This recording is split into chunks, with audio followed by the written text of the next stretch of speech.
안녕하세요. 도연 김종성입니다. 오늘은 양도세에서 분양권도 주택수에 포함이 될까 이 부분에 대해서 한번 이야기를 해볼까 합니다. 앞으로 양도세에 대해서 몇 번에 걸쳐서 방송을 해보겠습니다. 한번 같이 풀어보는다는 생각으로 한번 해볼까요? 이제 사례가 하나 있습니다. 한 회원으로부터 전화를 받았었습니다. 그때가 7월로 기억이 됩니다. 이때 제가 막 수영장에서 나오는 길에 전화가 왔었는데 서울의 어떤 지역에 많이 오른 아파트를 하나 팔았다면서 며칠 전에 계약서를 썼다고 말하더군요. 제가 하는 말이 아이고 그거 왜 팔았어? 좀 아깝다 했더니 많이 올라서 팔았다고 말하더군요. 사실 그 아파트는 계속 팔려고 했었는데 제가 팔지 말라고 해서 좀 안 팔기도 했었습니다.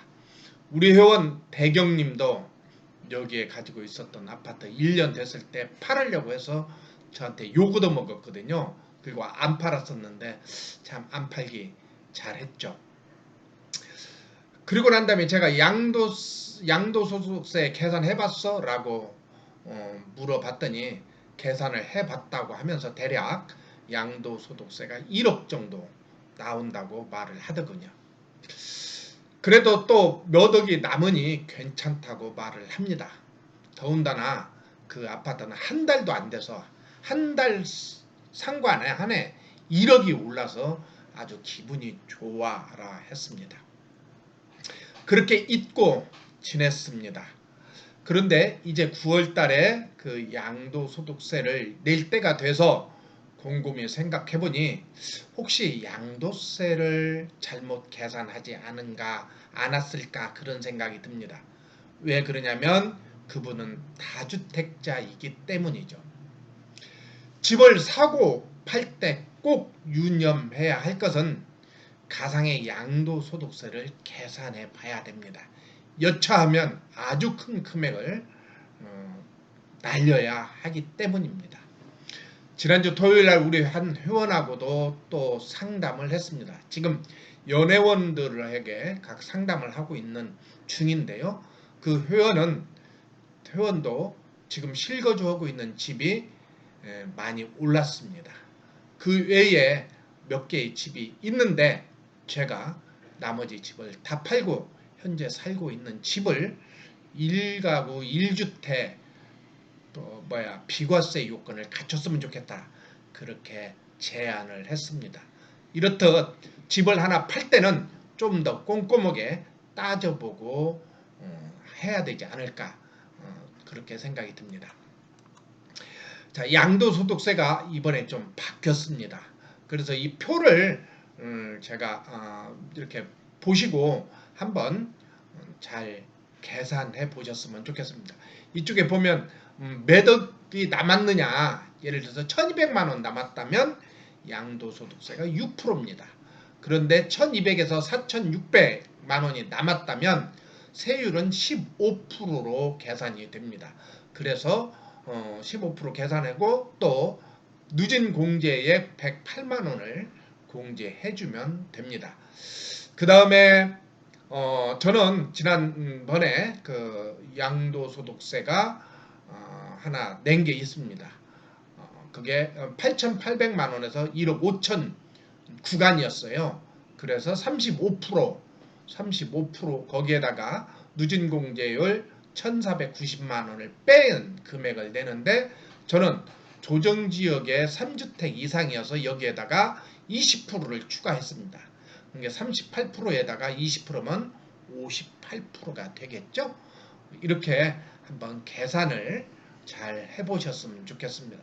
특히 조정지역 안에 집이 있느냐 없느냐 그게 굉장히 중요하고요. 또 지방에 있는 집은 양도소득세에 해당이 된다는 거. 지방에 있는 저가주택이라고 해서 양도소득세가 해당이 안 되지 않는다. 그렇다면 지방의 월세 물건, 예를 들어서 서울에 있는 집을 팔기 위해서 양도 차익이 그 집이 많이 난다면 지방에 있는 집을 손해를 보고 파는 것도 한 가지 방법일 수 있다. 그렇게 생각을 해봤으면 좋겠습니다. 또한 이번 710 부동산 대책에서 분양권도 손을 봤습니다.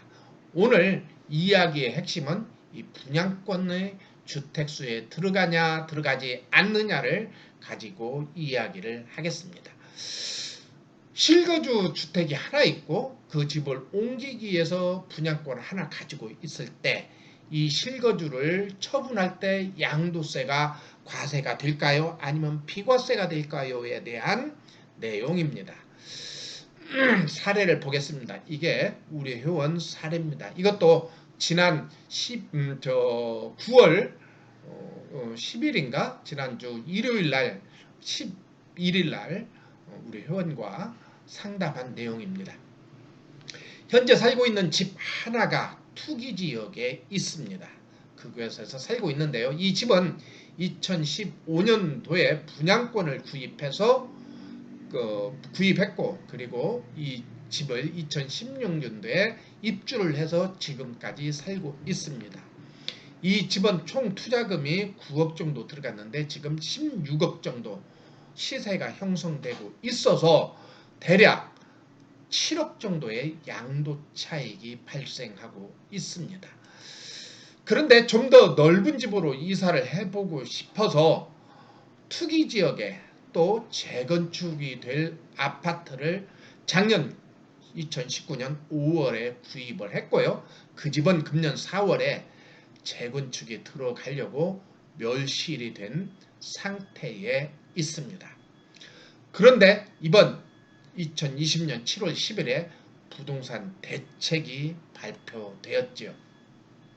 물론 작년 12월 16일 대책에서 분양권도 2021년 1월 1일부터 주택수에 계산한다고 했었는데 저는 기존에 살고 있는 주택을 매도할 때 우리 회원은 양도소득세에서 비과세를 받을 수 있을까? 이걸 가지고 여러분과 한번 이야기를 해볼까 합니다. 여러분, 이 집을 팔면 양도소득세를 내야 하나요? 대략 계산해보면 양도차익이 6억이 넘기 때문에 42%에 해당이 됩니다. 그런다 되고 또 42%에다가 분양권이 주택수에 들어간다면 1가구 2주택이라 10%가 추가되어서 52%의 양도소득세를 내야 되겠죠. 52%만 내는 게 아니라 여기는 지방소득세 또 포함이 돼서 더 세 부담률은 더 늘어나게 됩니다. 분양권 양도소득세 이렇게 한번 그림으로 보여졌는데요. 현행은 분양권 단독 보유 주택, 단기 보유 이게 바로 대파는 거, 단기 보유 주택 및 조합원 입주권 같은 경우에는 1년 미만의 것을 팔을 때는 40%. 그런데 이것이 이제 주택 수에 또 따라서 조정 지역에 있으면 2주택이면 10%, 3주택이면 20%가 붙겠죠.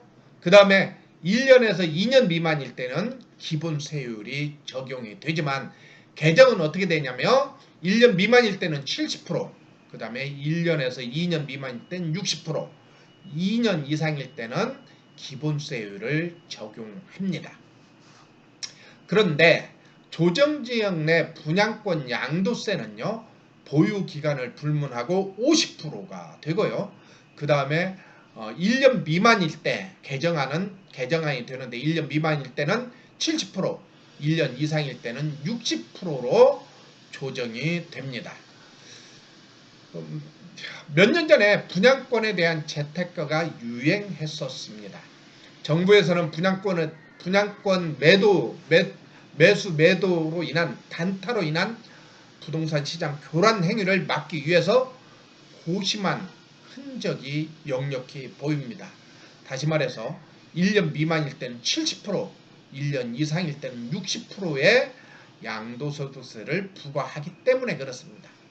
그러다 보니 분양권을 주택수에서 포함시켜서 1주택 1분양권을 가진 사람에게 피해가 돌아가게 되었습니다.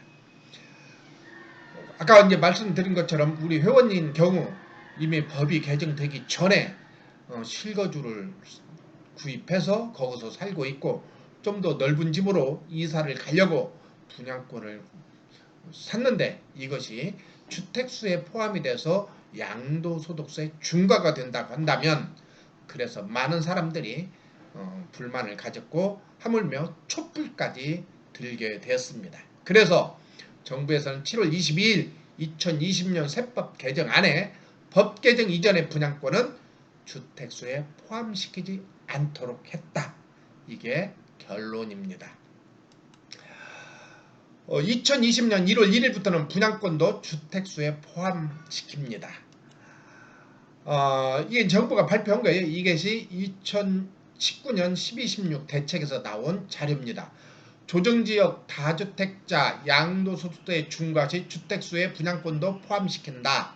현행은 9.13 대책에 따라 대출 청약 시에는 분양권도 주택수에 포함하고 있으나 세제상 다주택자 여부 판단 시에는 주택수에 포함하지 않았다. 다시 말해서 그전에는 분양권도 그 9.13 대책에서는 분양권은 청약을 한다든지 대출을 받을 때는 주택수에 포함됐지만 세금에서는 주택수에 포함하지 않았다는 거예요.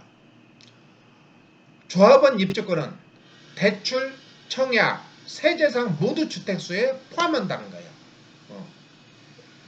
조합원 입주권은 분양권은 세제에서는 포함하지 않았어요. 그런데 입주권은 세제에 포함하는 거죠. 이것을 개선을 했는데 어떻게 하냐? 다주택자가 조정지역 내 주택을 양도할 때 양도소득세 중과를 위한 주택수 계산에 분양권도 포함시킨다. 이것은 2021년 1월 1일부터 적용한다는 겁니다. 자, 7월 10일 부동산 대책에서 분양권의 주택수 포함 내용을 살펴보면 기존 1주택 1분양권을 소유한 사람의 경우 세법상 1주택에 해당이 된다는 겁니다. 그래서 2021년 1월 1일부터 2주택으로 적용을 시키는데 이때 이 분양권도 양도세 중과 따질 때 주택수에 포함시키겠다 이 얘기입니다. 입주권뿐만이 아니라 분양권도. 이해가 됐죠? 그래도 헷갈립니다.